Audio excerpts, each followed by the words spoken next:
बिस्मिल्लाहिर्रहमानिर्रहीम। अस्सलामु अलैकुम वरहमतुल्लाहि वबरकातुहू। फ़िक्र ख़बर के ख़बरनामे में आपका इस्तक़बाल है। मैं अतीक़ुर्रहमान नदवी मुल्की और आलमी ख़बरों के साथ। आज के ख़बरनामे में देखिए, वज़ीर-ए-आज़म की मन की बात पर राकेश टिकैत का तल्ख़ तबसरा। गुलबर्गा में असदुद्दीन ओवैसी का बड़ा बयान, कहा नाथूराम गोडसे से हुआ हिंदुस्तान में दहशतगर्दी का आगाज़। मगरबी बंगाल असम्बली इंतखाबात में मिशन बंगाल क्या गुल खिलाएगा? इसराइली सफारत खाने के करीब धमाके की तहकीकात NIA कर सकती है। साफ़ी सिद्दीक कपन ने सुप्रीम कोर्ट का दरवाज़ा क्यों खटखटाया? रैली के दौरान तशद्दुद पर गिरफ्तारियों का सिलसिला जारी। बढ़ते हैं तफसीली खबरों की तरफ। वज़ीर-ए-आज़म नरेंद्र मोदी ने अपने माहाना रेडियो प्रोग्राम मन की बात में कहा कि 26 जनवरी को लाल किले पर तिरंगे की तौहीन देखकर मुल्क बहुत गमज़दा हुआ है। ज़री क़वानीन के खिलाफ एहतिजाज करने वाले किसान रहनुमा राकेश टिकैत ने वज़ीर-ए-आज़म मोदी के इस तबसरे पर अपना रद्द-ए-अमल ज़ाहिर किया है। टिकैत ने यह सवाल भी पूछा कि आया तिरंगा सिर्फ वज़ीर-ए-आज़म का है? राकेश टिकैत ने कहा कि पूरा मुल्क तिरंगे से प्यार करता है। जिसने तिरंगे की तौहीन की है उसे गिरफ्तार किया जाए। ज़री क़वानीन पर हुकूमत और किसानों के माबैन बातचीत का फिर से आगाज़ करने के सवाल पर राकेश टिकैत ने कहा कि बंदूक की नोक पर कोई बातचीत नहीं होगी। ख्याल है कि इतवार को मन की बात प्रोग्राम में वज़ीर-ए-आज़म नरेंद्र मोदी ने कहा कि रवा माह 26 जनवरी को लाल किले पर तिरंगे की तौहीन की गई, जिसे देखकर मुल्क बहुत गमज़दा हुआ है। 26 जनवरी को किसानों के ट्रैक्टर परेड के दौरान कुछ शरपसंदों ने लाल किले पर सिखों की मजहबी अलामत निशान साहब का परचम उस जगह पर लहराया जहां वज़ीर-ए-आज़म हर साल यौम आज़ादी पर झंडा लहराते हैं। इसके जवाब में भारतीय किसान यूनियन के तर्जुमान राकेश टिकैत ने पूछा कि क्या तिरंगा सिर्फ वज़ीर-ए-आज़म का है? पूरा मुल्क तिरंगे से प्यार करता है। जिसने तिरंगे की तौहीन की है, पुलिस उसको गिरफ्तार करे। राकेश टिकैत ने कहा कि वो मुल्क के वज़ीर-ए-आज़म का एहतराम करते हैं और इस मसले का हल भी निकाला जाना चाहिए, लेकिन गन पॉइंट पर बातचीत नहीं होगी। दबाव में आकर समझौता नहीं किया जाएगा। हम बातचीत करेंगे, लेकिन हुकूमत हम पर बातचीत की कोई शर्त आयद न करे। कर्नाटक के गुलबर्गा शहर में एक प्रोग्राम से खिताब करते हुए असदुद्दीन ओवैसी ने कहा कि भारत में दहशतगर्दी का आगाज नाथूराम गोडसे से हुआ। महात्मा गांधी जी को कत्ल करने की कोशिश 5 मरतबा की गई। आखिरकार नाथूराम गोडसे इस मकसद में कामयाब हो गया। साथ ही उन्होंने कहा कि महात्मा गांधी का कत्ल मुल्क के हिंदुओं और मुसलमानों में नफरत फैलाने के मकसद से किया गया था, ताकि इस मुल्क को हिंदू राष्ट्र बनाया जा सके। इसी मकसद के तहत गांधी जी के कत्ल का इल्ज़ाम मुसलमानों पर लगाने की साजिश की गई थी, मगर सच्चाई सामने आ गई कि गांधी जी का कत्ल करने वाला कोई मुसलमान नहीं, नाथूराम गोडसे है। ओवैसी ने कहा कि इस तरह मुल्क में अब तक मुसलमानों को निशाना बनाने की कोशिशें जारी हैं। असदुद्दीन ओवैसी ने कहा कि मुल्क एक सेकुलर मुल्क है, यहाँ पर हर मजहब की आवाम को पूरी तरह से अपने अपने मजहब के मुताबिक जिंदगी गुजारने का पूरा हक है, मगर बीजेपी हुकूमत मुल्क के हर मामले में दखल अंदाजी कर रही है। हिंदुस्तान का अगर कोई सबसे पहला टेररिस्ट था तो उसका नाम नाथूराम गोडसे था, और इसी नाथूराम गोडसे ने नारायण आप्टे के साथ और मुख्तलिफ अपने साथियों के साथ मिलकर, जिसमें कॉन्स्पिरेसी करने में सावरकर भी शामिल थे, इन सब ने साजिश करके महात्मा गांधी का कत्ल किया।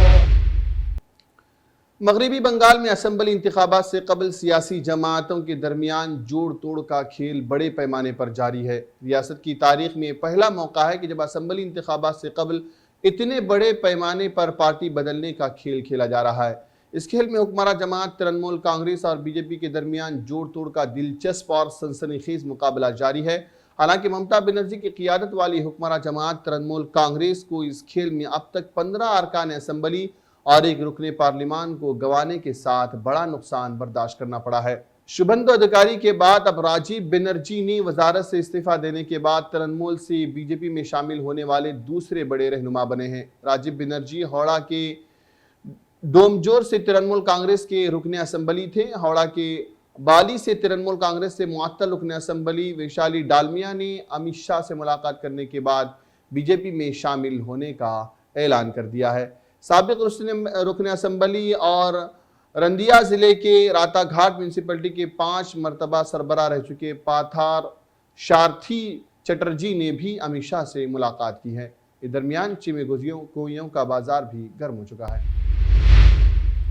नई दिल्ली में वाक़ई इसराइली सफारत खाने के करीब हुए धमाके की तहकीकात को एनआईए की सुपुर्द किया जा सकता है। ज़राए का कहना है कि धमाके में जिस तरह से ईरानी जाविये बेनकाब हुआ है, तब इस तहकीकात को खुसूसी सेल एनआईए मुंतकिल किया जा सकता है। हफ्ते की सपहर को एनआईए की एक टीम भी तफ्तीश के लिए मौके पर पहुंची। दूसरी जानिब जुमे के रोज़ स्पेशल सेल को भी मौके से एक मशकूक स्काफ मिला है, जिससे तफ्तीश जारी है।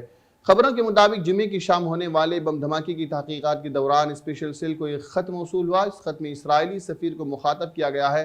ख़त में लिखा है कि ये सिर्फ ट्रेलर है। इसके अलावा ईरान के ताकतवर कमांडर सुलेमानी और आला साइंसदान मोहसिन को भी शहीद करार दिया गया। तब से ख्याल किया जा रहा है कि इस धमाके के पीछे एक ईरानी भी हो सकता है। इसके अलावा जुम्मे के रोज़ पुलिस को एक मशकूक स्काफ भी मिला है। हो सकता है कि इससे मुश्तबे शख्स का है जो बम लगाने आया था। इत्तिफाकी तौर पर वहाँ स्काफ गिरा, जानबूझकर गिराया गया। इसकी भी तफ्तीश जारी है। तफ्तीशी ज़राए के मुताबिक एनआईए मौके पर पहुंची है। अभी इस मामले में खुसूसी तफ्तीश की जा रही है। हाथरस अबरुरेज़ी साने की रिपोर्टिंग के लिए वहां जाते हुए रास्ते में गिरफ्तार किए गए सहाफ़ी सिद्दीक कपन की रिहाई के लिए Kerala union of working journalist ने उनकी 90 साला वालिदा की बीमारी का हवाला देते हुए अब सुप्रीम कोर्ट में जमानत की अर्जी दाखिल की है। live.law.in की रिपोर्ट के मुताबिक पिटिशन में इस बात पर जोर दिया गया है कि सिद्दीक कपन की 90 साला वालिदा बिस्तर मर्ग पर हैं और उनकी आखिरी ख्वाहिश अपने बेटे से मिलने की है। अर्जी के मुताबिक खराब सेहत की वजह से सिद्दीक की वालिदा को यह नहीं बताया गया है कि उनका बेटा गिरफ्तार है। वो नीम बेहोशी के आलम में है और जब भी होश आता है बेटे के बारे में दरियाफ्त करती हैं।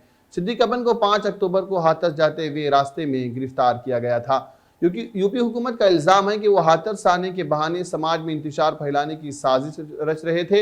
हाल ही में सुप्रीम कोर्ट ने सिद्दीक को वीडियो कॉन्फ्रेंसिंग के जरिए वालिदा से मुलाकात की इजाज़त दी थी, मगर ये मुलाकात सूदमंद साबित नहीं हो सकी।